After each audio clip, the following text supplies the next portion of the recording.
En el nombre del Padre, y del Hijo, y del Espíritu Santo. Amén. Hemos considerado el llamado de Jesús.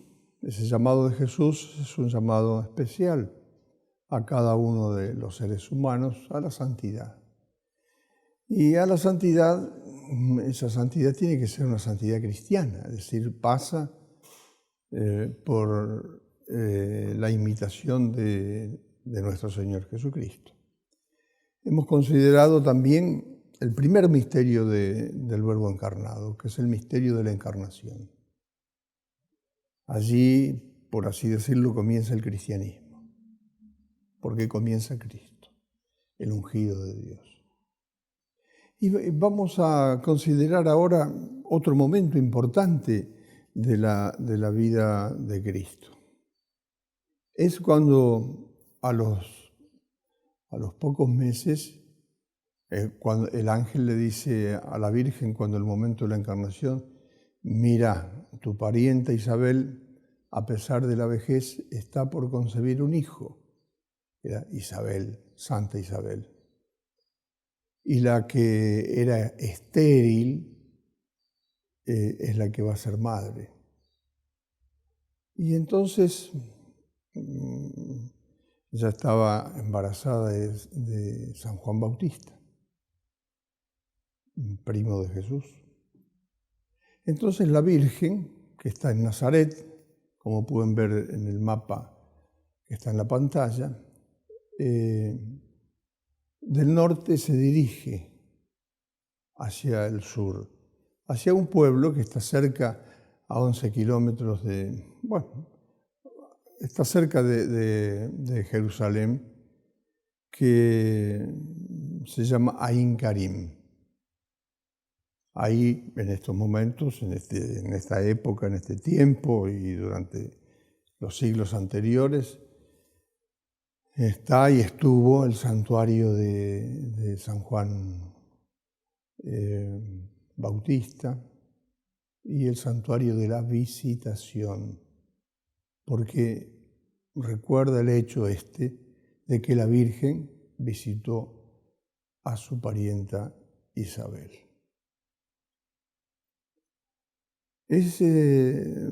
Hay muchas cosas que son notables.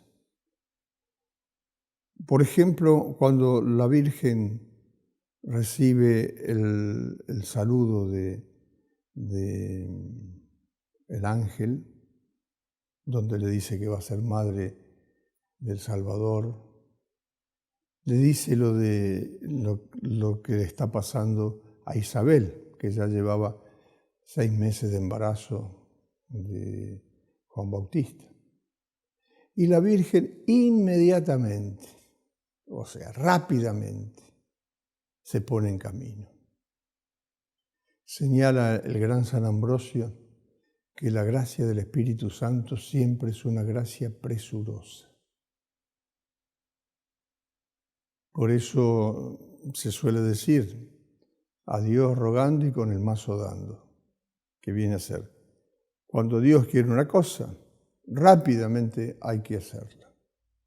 Rápidamente hay que ponerla en práctica, porque muchas veces las gracias actuales son así, pasan y no vuelven. Pasan, si uno no las toma ahí, si uno ahí no las pone en práctica, y después no sabe si esa gracia va a volver. Yo suelo decirle a los seminaristas, para explicarle lo que es la gracia actual, que la gracia actual viene a ser como la milanesa en el seminario.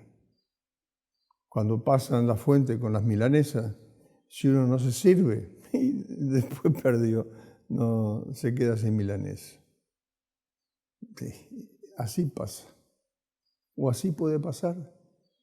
Por eso decía San Agustín, temo a Jesús que pasa y no vuelve. ¿Cuántas veces uno escucha una predicación y Dios está llamando?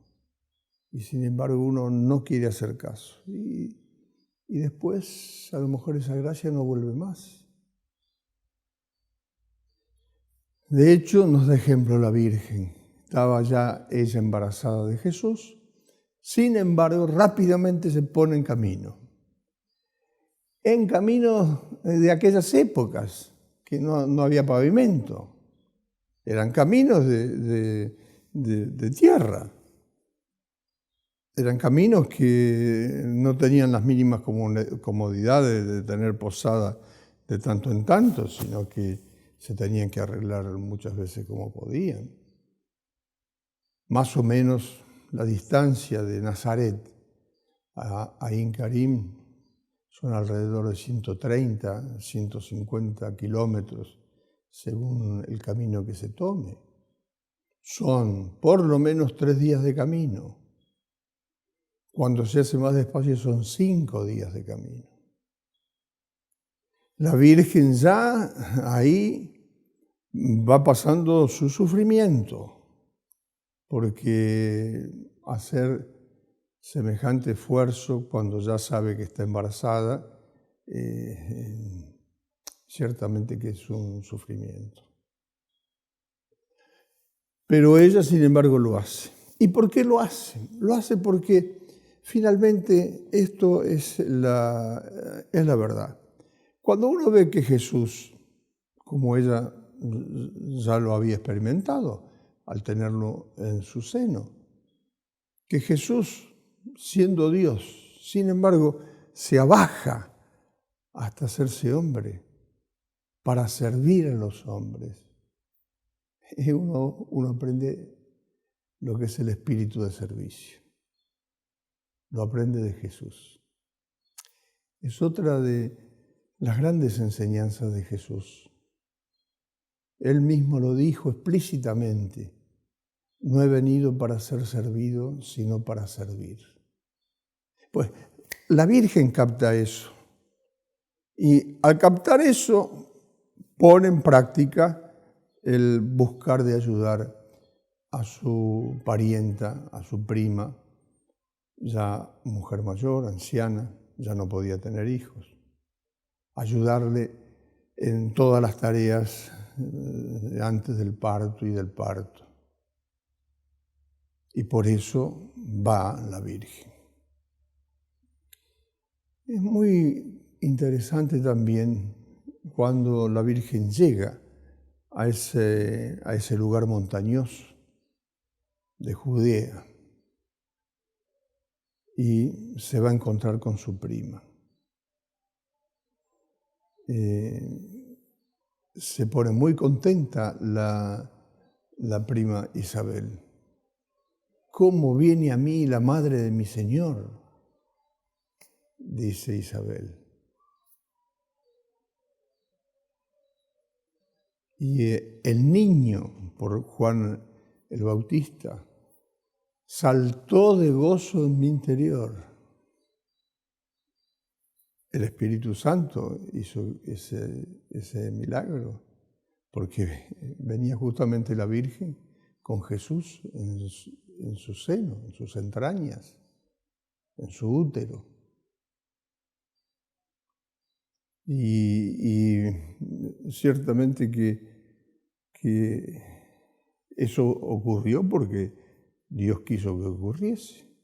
Y Dios quiso que ocurriese para que nosotros también tuviésemos esa enseñanza de que tenemos que buscar de servir a los demás.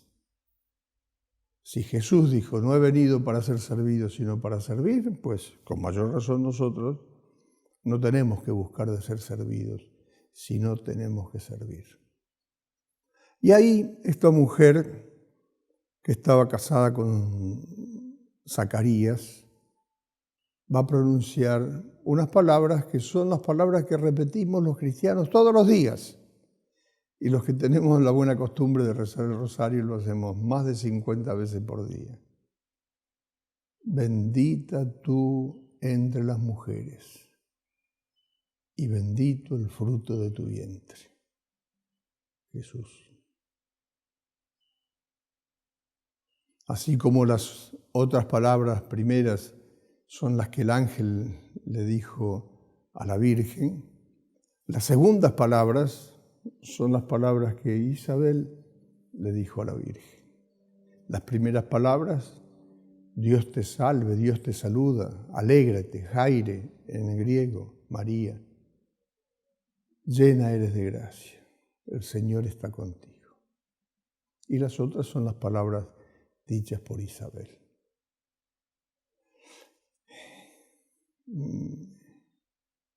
¿Cómo eso también nos enseña otra cosa? Es el misterio de lo que es la visita apostólica.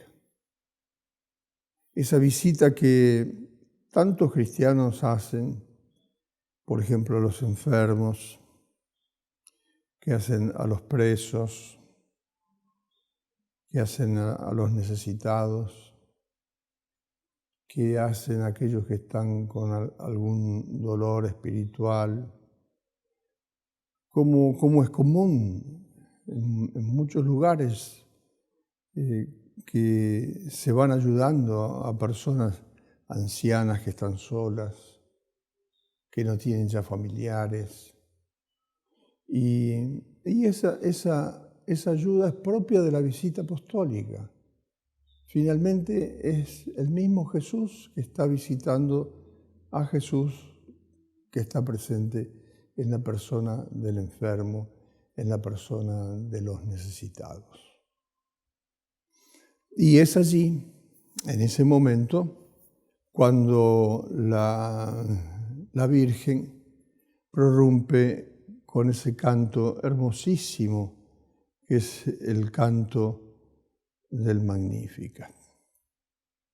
Y la Virgen comienza aclamando, en primer lugar, la grandeza de Dios. Ella es la cantora de la gloria de Dios. Mi alma canta la grandeza del Señor. Y sigue diciendo, y mi espíritu se estremece de gozo en Dios, mi Salvador. ¿Y por qué? Porque miró con bondad a ella la pequeñez de su servidora. La vio a la Virgen humilde, pequeña, pura, santa. La eligió de toda la eternidad para que fuese la madre de su Hijo único, para que ella llevase 9 meses en sus entrañas al Hijo único de Dios, después lo diese a luz, lo cuidase durante 30 años y lo acompañase incluso en la vida pública. Lo acompañó hasta la muerte de Jesús en la cruz. Como dice San Juan en su Evangelio, la Virgen estaba de pie al pie de la cruz. Fino a la fin, hasta el final. Ese es el ejemplo de la Virgen. Y profetiza ella, y curiosamente profetiza sobre ella misma. En adelante, todas las generaciones me llamarán feliz, dichosa, bienaventurada. Macarios, en griego. ¿Por qué? Porque Dios Todopoderoso hizo en ella grandes cosas. ¿Qué cosa es la cosa más grande que la creación del mundo? La recreación del mundo. La recreación del mundo es que el Hijo de Dios se encarna en las entrañas de la Virgen. Esas son las cosas grandes. Y por eso es que hoy, 2000 años después, a pesar de todas las dificultades que crean sobre todo los medios de comunicación y a pesar de todos los enemigos que buscan de destruir la fe, sin embargo, la geografía mariana del mundo cada vez es más grande. Cada vez hay más santuarios en honor de la Virgen. Cada vez los hombres y los pueblos acuden más a ella, porque se da cumplimiento a esta profecía. Todas las generaciones me llamarán feliz, bienaventurada, porque Dios hizo en mí grandes cosas. La encarnación, gran cosa. el ser la Virgen y la madre espiritual de todos los hombres, que fue dada nada menos que el primer Viernes Santo de la historia del mundo, cuando Jesús pendía de la cruz. Vio a su madre y a San Juan: mujer, he ahí a tu hijo, le dijo la Virgen, en la persona de Juan. Hijo, he ahí a tu madre. Y en la persona de Juan estábamos representados todos los hombres. Eso es hacer Dios Todopoderoso grandes cosas en María. Y a medida que nos vamos acercando al fin del mundo, más y más va a ser conocida la Virgen.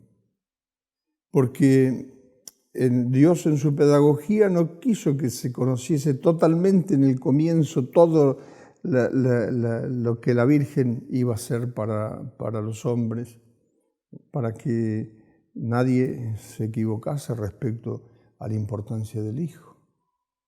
Pero a medida que pasaban los tiempos se va haciendo conocer cada vez más.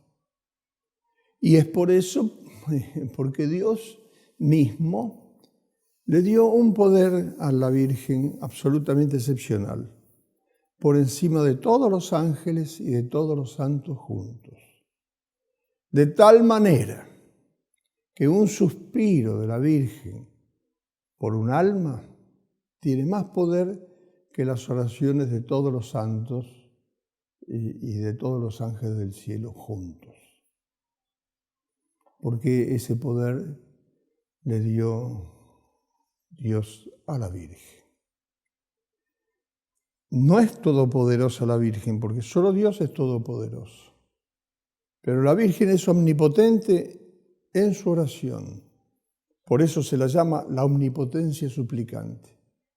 Todo lo que ella pide lo alcanza de su Hijo. Lo vemos en el milagro de Caná de Galilea. Se habían quedado los novios sin vino para dar a los comensales. La Virgen le dice al Hijo: no tienen más vino. Mujer, no es la hora todavía de hacer milagros. Sin embargo, la Virgen le dice a los encargados del banquete: haced lo que Él os diga. Y Jesús le obedeció. Llenad las tinajas con agua hasta los bordes. Y esa se convirtió en un vino exquisito. De tal manera que el jefe de los mozos dice: ¿pero cómo? Siempre se sirve el buen vino primero, que es cuando uno todavía lo puede gustar. Y al final se sirve el vino que no es tan bueno. Sin embargo, acá al revés, el mejor vino se dio al final. Porque cuando Dios hace milagros, no lo hace sino que lo hace lo mejor que se puede hacer. Para eso es Dios. La Virgen sigue diciendo: el Todopoderoso ha hecho en mí grandes cosas. Su nombre es santo. El nombre de Dios es santo. Y su misericordia, estuvimos hablando de la misericordia, se extiende de generación en generación sobre aquellos que lo temen, sobre aquellos que tienen el santo temor de Dios. De tal modo que Dios despliega la fuerza de su brazo, quiere decir, es una metáfora que quiere decir la fuerza de su poder, dispersa a los soberbios de corazón. Poco pueden.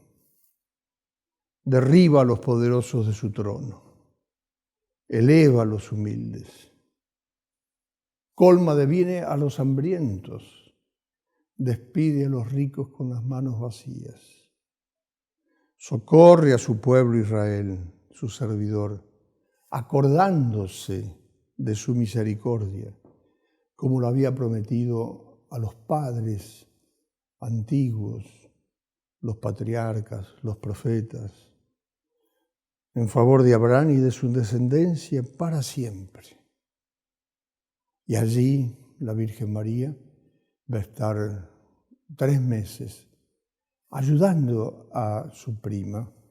Ayudando, ¿qué quiere decir? Y haciendo las tareas de la casa, como hacen las amas de casa, comprando comida para cocinar, cocinando, limpiando, lavando, planchando, haciendo todo lo que tiene que hacer, porque era la parienta de la Virgen Isabel, era una mujer mayor y necesitaba de ayuda. Y la Virgen la ayudó. Hermoso ejemplo. La santidad no es una cosa desencarnada, no es una cosa que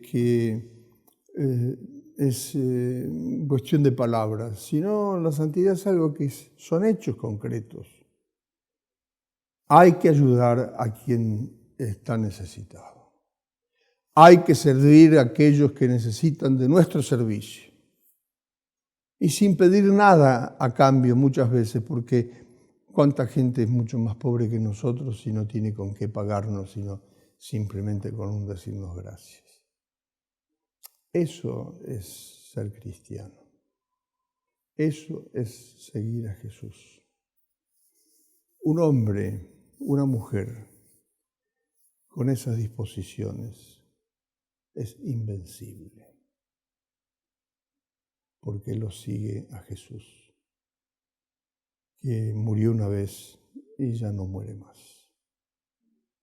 Pidámosle a la Virgen la gracia de captar el mensaje que ella nos deja en el Magnificat, para que cada una de nuestras vidas sea una suerte de himno también, una suerte de Magnificat que cante siempre la gloria de Dios. En el nombre del Padre, y del Hijo, y del Espíritu Santo. Amén.